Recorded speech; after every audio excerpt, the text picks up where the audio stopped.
This is what comes to mind when you think of the concept music.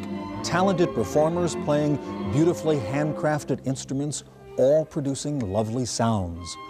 But this little black box can also produce music. It's a MIDI box, a musical instrument digital interface. And today, musicians are using devices like these to get music out of, well, just a plastic box with nothing more than silicon chips inside. Though it's unlikely it will ever sound quite as good as a string quartet. Today, we look at and listen to MIDI music on this edition of the Computer Chronicles.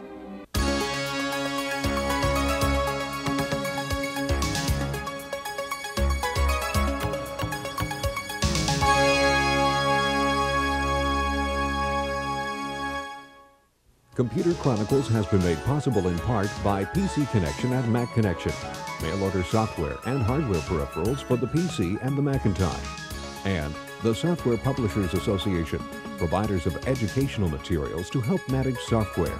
Don't copy that floppy. Welcome to the Computer Chronicles. I'm Stuart Chaffee, and with me this week is Bob O'Donnell, editor of Electronic Musician magazine. Bob, we have the Miracle Piano here from Software Toolworks. A lot of people have heard about this with Nintendo, but you can use it actually in a better way with your personal computer and turn your computer into a piano teacher. Let's show our viewers how this actually works. Here's a song that it wants you to practice, so try to play it and make a couple of mistakes on purpose here. And you see the screen shows you the notes to be played. On the staff, the actual finger you should be using. At the bottom of the screen, you see the actual keyboard as it's depressed on the piano. And you've finished a pretty lousy practice session here, and let's see what the teacher inside the computer says about that. You had some trouble with that performance. You made 24 errors. I guess what's neat is the computer is really listening to your performance. Now, what I want to do is show what would happen here if you kept on really messing up. And it's really great, especially for kids, because it'll turn what looked like a music lesson into a video arcade game. So we'll go to the main menu, go to the arcade, and ask it, say, to play this Ducks game. And it's Ode to Joy. You see, it's the same piece of music now, but in a different way. And take a look at this. Okay, so these ducks are coming along, and they're on the staff just as if they were notes. It's asking you to recognize those notes. And if you hit the right key, you kill the duck. And if you hit the wrong note, you don't kill the duck. Pretty neat way to learn how to play the piano. All right, this is kind of fun stuff we're talking about now, but electronic music is really becoming serious. I mean, it's becoming mainstream in the music business, isn't it? Yes, it is. It's very much of a professional tool. It's been around for several years now, and it's established itself as a main production tool. But the beauty of MIDI is it also works for hobbyists and allows people to make music at home very cost efficiently and in a way that they could never dreamed of before. And on the professional end, what's happening now is the one thing that MIDI has been lacking is the ability to incorporate vocals and acoustic guitar parts, things like that. And now people are adding digital recording capability to MIDI sequencing programs, which allows them to integrate everything into a complete system, which they can control and manipulate from their computer. All right, Bob, today we'll look at the newest MIDI music products on all the major platforms, the Amiga, the Macintosh, the PC, and the Atari. Now, the Atari has become known as a music machine because it's the only computer that comes with a MIDI interface built in. We begin today with MIDI music on the Atari ST. This is the National Association of Music Merchants Convention, being held this year in Anaheim. The NAMM, as it's called, is the premier international marketplace for musical products, and it's no surprise that it looks more like a computer show than a music convention. As usual, one of the stars at NAMM is Atari, long the musician's favorite. And at this year's NAMM, Atari's new music division helped launch several new third-party products. C-Lab was showing off its Notator sequencer. Notator lets you work on nearly 1,600 separate tracks, of which 64 can be simultaneous. Each track can contain 16 separate and simultaneous MIDI channels. Mike Pinder is one of the original members of the Moody Blues, and he uses Notator. Right now I'm doing a lot of sequencing involving flying in extra vocals and things like that, and this program works very well for that, for reconstructing music even. Music that was recorded in the past. I'm able to resample it and then recompile it using Notator. Another new MIDI product on display at the Atari booth was the Digital Master Workstation that lets you do 2-track digital record and playback direct to disc. The whole hardware-software combination sells for $4,500. Mick Fleetwood of the group Fleetwood Mac is another Atari computer musician. Fleetwood uses the new HOTS MIDI translator invented by Jimmy Hotz. It's been called the first true hyper instrument, enabling a musician with limited technical skills to create complex music. My main frustration was I'm a drummer, of course, not a keyboard player, and it started with really saying it must be possible in this day and age to develop a system where someone can either learn to play, if you're a player, to become instantly far more prolific, quite frankly, than conventional methods. The HOTS MIDI translator uses a database of chords and sequences and functions like an intelligent musical accompanist. The device sells for under $200. Chester Thompson is a drummer who's played with Phil Collins and Genesis. He uses Cubase, a sequencing program from the Steinberg Jones Company. The newest version of Cubase lets you not only control MIDI inputs, but also gives you remote software control of multi-track tape machines.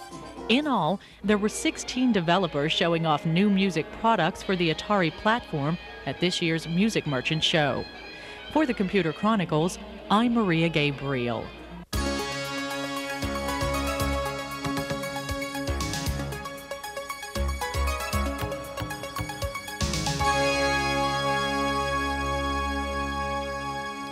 The Commodore Amiga has also been a popular MIDI music machine. Here to show us a new Amiga program called Super Jam is Melissa Jordan Gray, president of the Blue Ribbon Soundworks.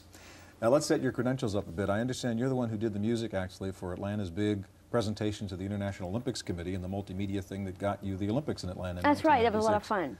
Did you do that on an Amiga? What did you use to create that? Yes, actually we did it with an Amiga using another piece of software that Blue Ribbon publishes called Bars and Pipes, and Bars and Pipes Professional. And actually, aside from getting to work with a lot of really talented people, it was a wonderful testing ground for the later versions of our music packages because I really learned what was needed. Now, are you a musician, a hacker, or both? I am a musician. I am a saxophone player. If you look at the screen here, you'll see there is a saxophone. That's the Hitchcock. Yeah. Of software right there. All right, let's go to the software. This is called Super Jam, and this is software, not hardware. That's correct. Okay, for your Amiga. All right, show us what you can do with Super Jam then, Melissa. Just run us through it. What you're looking at here is the Super Jam keyboard, and if you can look carefully, you'll see that on the bottom row of the keys are chords, and if I click down, I'm able to actually hear chords playing from each of these keys.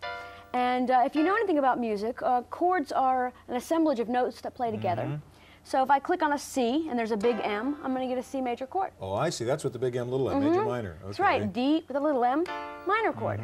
And if I want to learn a little more about chords, I can click over here and I can hear the different parts.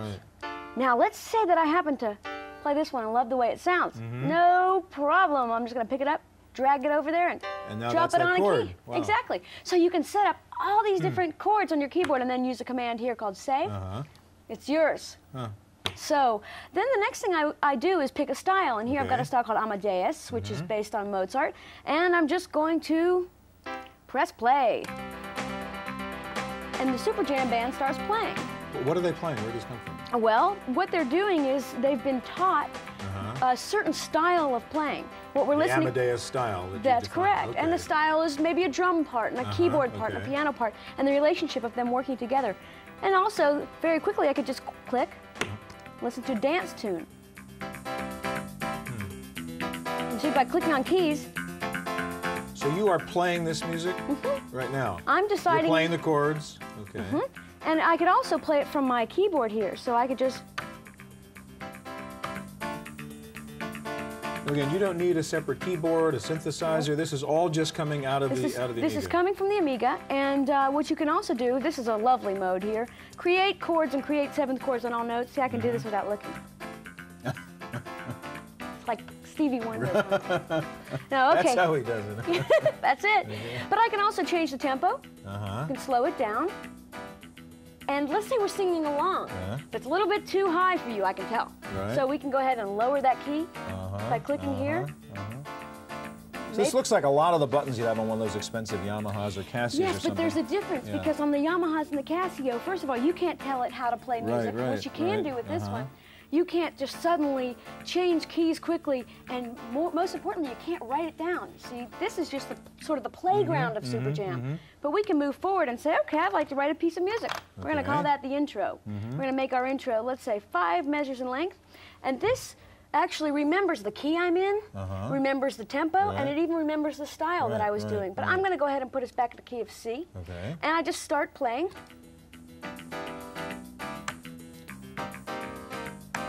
Now, when you say start playing, I mean, where's that melody coming from? Okay, well, what I'm doing is I'm telling the program what chords I want it to play. I've told it what style, what key, and what tempo. And it takes all that information and it puts it together, and it plays music. So you're saying a musical moron could kind of sit down here and close their eyes and do what you did, and something comes out and you can say, I wrote that. If you can't play an instrument, this will fool your mother into thinking you went to piano lessons every day. Promise. And if you can play music, you'll be able to play music even better. There's no question about it. Yeah, now where does it fit? Is this both for the person who doesn't know anything and wants to mess around, and is also for the musician who really wants to use this as a tool? If you are a good musician, you will be a great musician with Super Jam. If you are a video producer, you'll become a music producer with Super Jam. And like I said, if you couldn't carry a tune with a bucket, you won't need a bucket to carry more than that. All right, Super Jam is for the Amiga. How much does it cost? It lists for $149 and can be purchased for as low as $79 in the store. Melissa, thank you very much. You're welcome. All right, some of the new computer-based music gadgets are rather incredible, and we're going to visit the Center for Computer Research in Music and Acoustics at Stanford University to see the cutting edge of computer music. Okay, go ahead.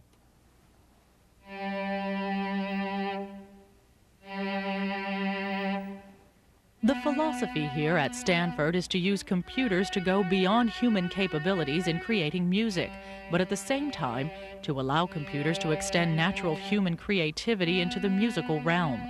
For example, this is the BioMuse, also known as the air violin. It's a signal processor that takes its input from the performer's musical movements. The right arm does notes on and off, and also loudness. The more muscle tension from this muscle that's being picked up, the louder the note can become. And in the left hand, since it's the fretboard, we change note number. The more muscle tension, the higher the note, and the more you relax, the lower the note. One of the most difficult musical sounds to simulate is that of the human voice. This is spasm, the singing physical articulatory synthesis model. The problem with spasm is it's too perfect. In a way, she's the perfect singer. She can sing a note without vibrato. She can sing a note without any pitch deviation, without any deviation at all.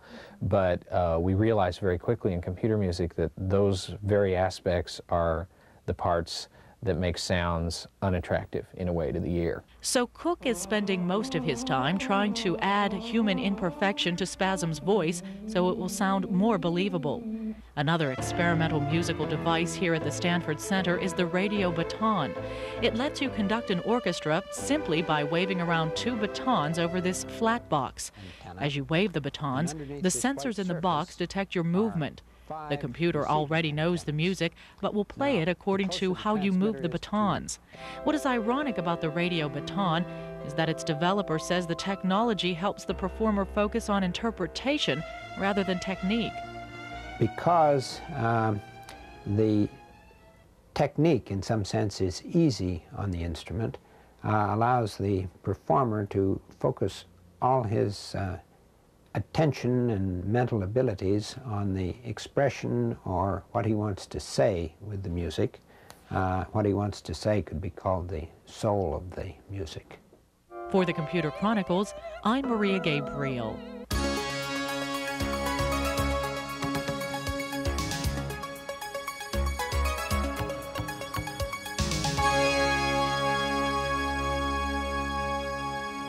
Now, you don't need $1 million worth of computers to play around with MIDI music. You can even do it on your plain old PC. Here to show us how is Dennis Lebrecq of Passport Designs, Inc.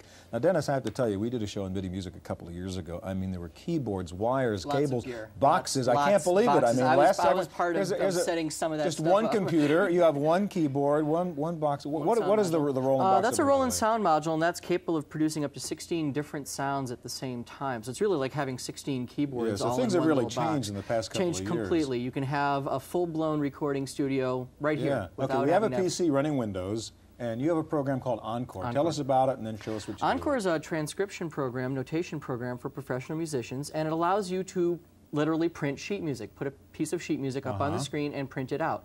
There's several different ways that you can put music up on the screen. I can mouse notes in, one note at a time. I can use the keyboard to step notes in one at a time. But probably the most dramatic way to use the program would be to actually enter in a piece of music in real time. I simply hit the record button and play.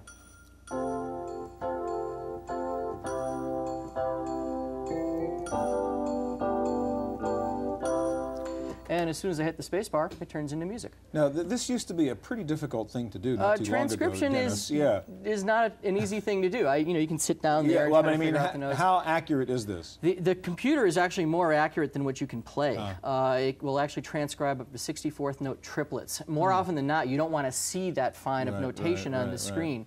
You want to get an approximation of what you've played so you can easily hand it to somebody and be able to play it back. I could literally be putting up 64th note rests every time I lift my hands up off the keyboard. It's a very, very accurate program. And once you have the music up on the screen, Encore is very, very easy to make changes to the music and edit your music. Much like a word processing program where I can cut, copy, and paste or change things, this now becomes a graphics program where I can say, oh, take this measure up to here.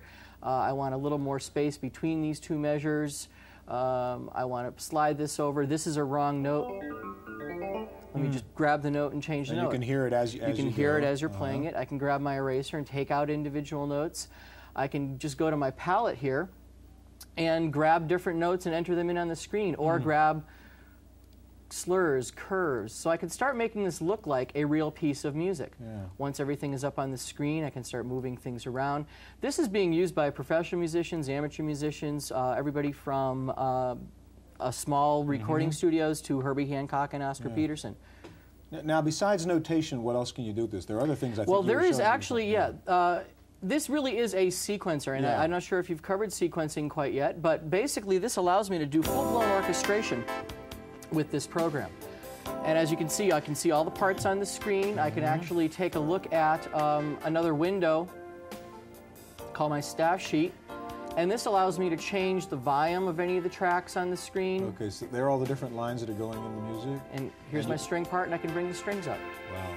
So I have a mixer as well. I can change the sounds. If I want to make this string sound a horn sound, I can simply click in here and choose a different device. Oops, I don't have it set up. Okay. And change to a different device, horns, piano part. I can change everything around and then look at it. And then, of course, from here you can actually print it out. So print out on a dot matrix printer, on a laser printer, whatever quality printer you have. It is a Windows program, so it'll support any printer that Windows supports. I can automatically, for instance, take the bass line, extract that part to a new staff, and hand the bass line off to my bass player. So unlike what we saw earlier in the show, this is really not for the novice encore. This is a professional musician program. Now, we do have a program that is available called Music Time, which is a very similar program to Encore. It's derived from Encore. It doesn't have quite as many bells and whistles. I can, basically, you do need to be a musician, or it helps to be a musician. I have had people go from the Miracle keyboard system after they've learned a little bit right to a notation program. As a matter of fact, this is available. This program works on the Miracle keyboard. Really? Yeah, well, I wanted to ask you, what's the minimum hardware you need to do something like this? Basically, any computer, we have a PC version and we have a Macintosh version. The PC version needs to run Windows. So anything that will run Windows well But I will mean, run you need our the program. Roland box and you things need like a synthesizer of some sort. Right. I can deal with just a But you single could be keyboard. working right off the I can work with keyboard. this. I can work with, again, with the Miracle keyboard, with a Sound Blaster if you just want to use the mouse. But typically you'll need some kind of keyboard available at most commercial stores. And what does Encore sell for? What's the price? Encore is $5.95 and Music Time is $2.49. Dennis, thank you very much. Thank you. All right, next up, MIDI music on the Macintosh. Stay tuned.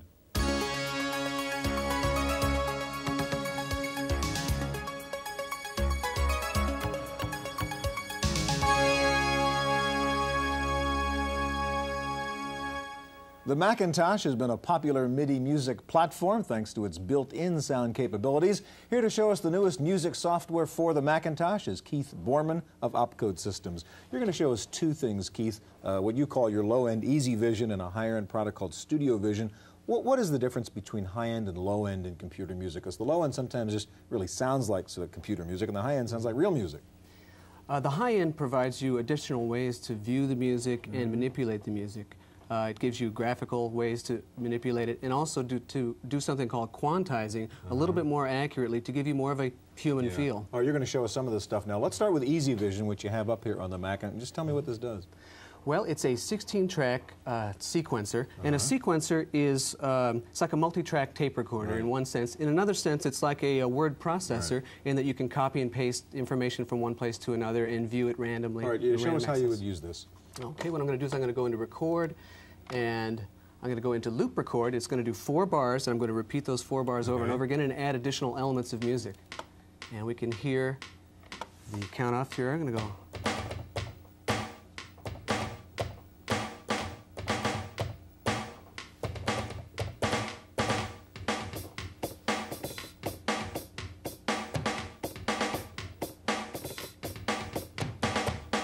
Okay, we've added the drum parts. Now what I'm going to do is I'm going to go ahead and switch to a bass part now.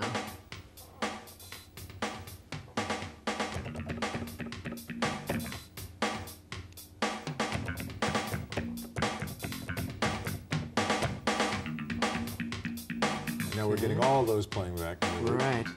Now, in addition to that, I'm quantizing on the fly, so it's doing rhythmic corrections, almost like a snap to grid. Okay.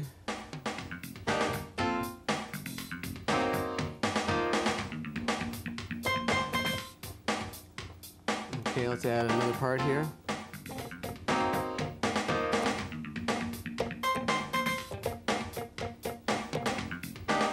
And one more part, let's add a horn part.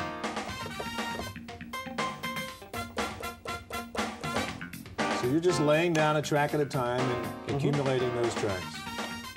Okay, let's look at that information very quickly. And what we'll do is we will view it on what's called a piano roll. And one of the nice things about Easy Vision is there's online help wherever you look, so you can kind of teach yourself while you're playing music. And this is not System 7 only, it also works with System 6 if you're still doing the switch. All right.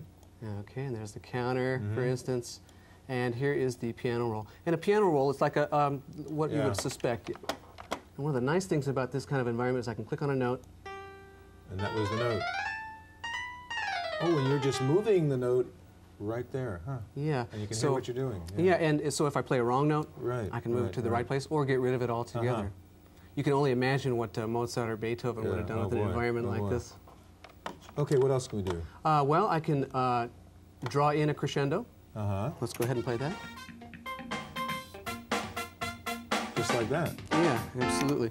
Also, there is a mixing window where I can say, mix it. Now, we're going to see MIDI activity up here, and I'm going to pull the drum parts down. So you can do real-time mixing, automated mixing on the fly. Now, very quickly, what I'm going to do is create a song for you. Okay. And this is the arrangement window. What I'm going to do is I'm going to type in letters of pre-written sections of songs. So I'm going to say A, B, C, B, B, B, B, B. And these are pieces you created before. Yes, and what I'm going to do now is I've linked my song sections together, and we're going to. Well, as you said, I mean, it's a word processor, and you're sequencing the pieces of music all at the same time.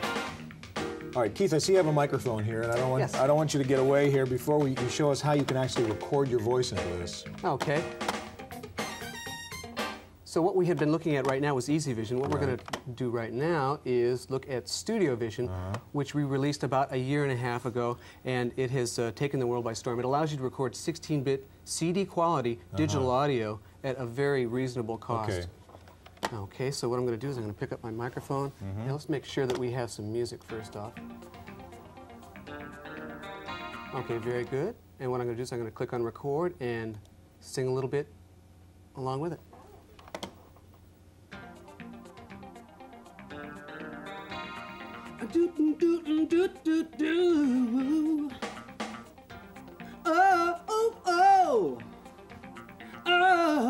na, na, na. Okay, let's listen back to this. Okay, so you just recorded what you were singing into the mic. Yeah, and we can view this. So along with the MIDI capabilities of a professional sequencer, it also gives you the ability to manipulate and there see you are. digital audio. So let's listen to that back. And you can see the bouncing ball, just like the other program. It gives you an idea where the bars and beats are. And there you are.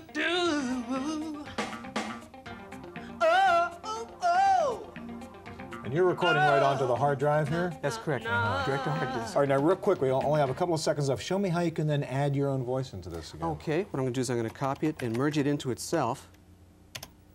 And I'm going to just grab the waveform and slide it just a little bit. Okay, let's listen to what that sounds like.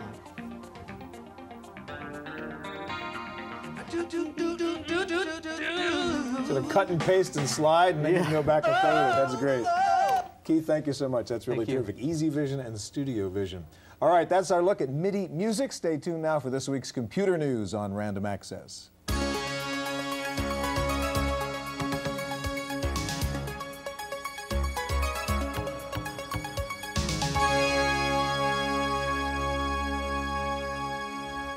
In the Random Access file this week, this is a special summer edition with a focus on software. Here are last week's best-selling software titles for the PC according to PC Connection. Microsoft again occupies the #1 and 2 positions with DOS and Windows upgrades. And rounding out the top 10 are Approach for Windows and Pizzazz Plus. Next up, Paul Schindler and our summer software review. It looks like paper, but it could be a quarter-ounce pen computer. It's actually an access form for a new Windows application called Paperworks for PCs with fax boards.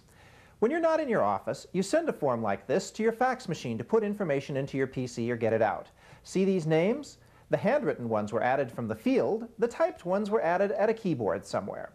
You can really manipulate faxes on screen. If one comes in sideways, you can turn it, zoom in or out. This is one of the best fax displays I've ever seen on a PC. Unleash the power of your PC with Paperworks, $250 from Xerox in Rochester, New York. For the Computer Chronicles, I'm Paul Schindler. That's it for this week's Computer Chronicles. I'm Janelle Stelson.